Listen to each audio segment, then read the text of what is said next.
कोटा से जहां pre DElEd 2025 के नतीजे जारी, वर्धमान महावीर खुला विश्वविद्यालय की तस्वीरें आप देख रहे हैं। कोटा से वहां से परिणाम जारी, शिक्षा मंत्री मदन दिलावर ने परिणाम जारी किया है।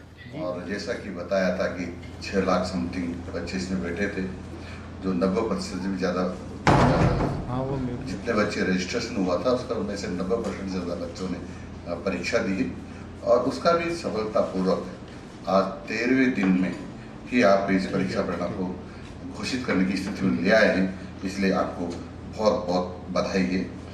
इसी प्रकार से आप निरंतर अच्छा काम करते रहे, उत्तरोत्तर प्रगति करता रहे विश्वविद्यालय, इसलिए मैं सोडानी जी को पुनः बधाई देता हूँ और आभार व्यक्त करता हूँ, क्योंकि ये काम हमारा था, आपने हमारी सहायता की है और बहुत अच्छी तरह से सहायता की, इसलिए मैं आपका बहुत बहुत आभारी हूँ और मैं उन सभी सफल होने वाले छात्र छात्राओं को पुनः बधाई देता हूँ।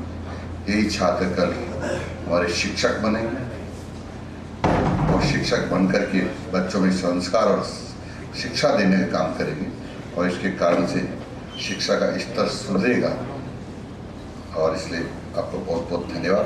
नमस्कार।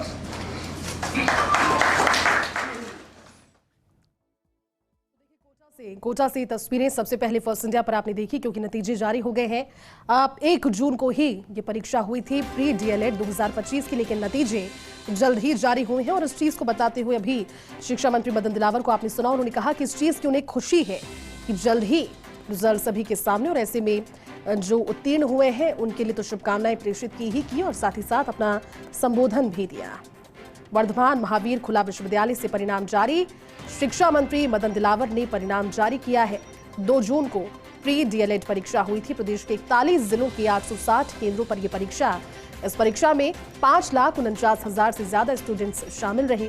90% से ज्यादा परीक्षा में उपस्थिति रही और अब क्योंकि नतीजे सामने आ गए हैं, तस्वीरें कोटा से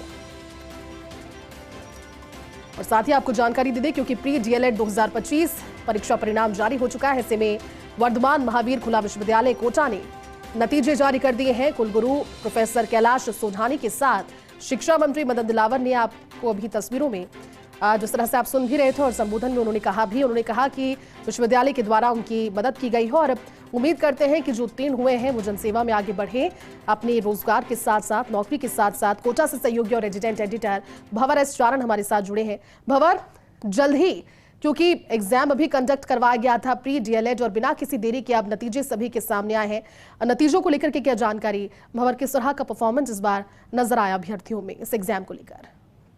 देखिए जयती, सबसे महत्वपूर्ण बात यह है कि 1 जून को ये परीक्षा संपन्न कराई गई थी वर्धमान महावीर खुला विश्वविद्यालय कोटा की तरफ से और 2 हफ्तों के भीतर यानी महज 13 दिन के बाद ही इसका जो परिणाम है वो इस वक्त जारी हो रहा है। शिक्षा मंत्री मदन दिलावर इस परिणाम को जारी कर रहे हैं। कोटा विश्वविद्यालय के जो कुलगुरु हैं प्रोफेसर कैलाश सोढानी, वो इस वक्त उनके साथ मौजूद हैं और हम विज्ञान भवन वर्धमान महावीर खुला विश्वविद्यालय कोटा से ये तस्वीरें आपको दिखा रहे हैं, जहाँ इस वक्त डीएलएड 2025 का रिजल्ट शिक्षा मंत्री मदन दिलावर ने बटन दबा करके और जारी कर दिया है और परिणामों में सीकर की सीमा गोस्वामी पहले पायदान पर रही है। रिजल्ट इस वक्त जारी हो चुका है। पूजा भाकर बाड़मेर की रहने वाली वो दूसरे स्थान पे रही है और अनुप्रिया राठौड़ जो कि अजमेर की है वो तीसरे स्थान पे रही है। आप देखिए कहीं कहीं जो बेटियां हैं वो अव्वल रही है, उन्होंने मेरिट के पहले तीनों पायदान पर कब्जा जमाया है। 1 जून को ये परीक्षा हुई थी प्रदेश के 41 जिलों के 860 केंद्रों पे और इसमें करीब 5.5 लाख स्टूडेंट्स परीक्षा में शामिल हुए थे। कुल मिलाकर के 6 लाख से भी अधिक जो एप्लीकेशन है वो मिले थे। इस वक्त शिक्षा मंत्री मदन दिलावर बटन दबा करके ऑनलाइन इस रिजल्ट को जारी करने के बाद एक तरह से विधिवत घोषणा कर रहे हैं परिणाम जारी होने की और वर्धमान महावीर खुला विश्वविद्यालय कोटा के विज्ञान भवन से हम आपको तस्वीरें दिखा रहे हैं। हम आपको ये संबोधन सुनाते हैं। बिल्कुल ठीक है, शुक्रिया भंवर।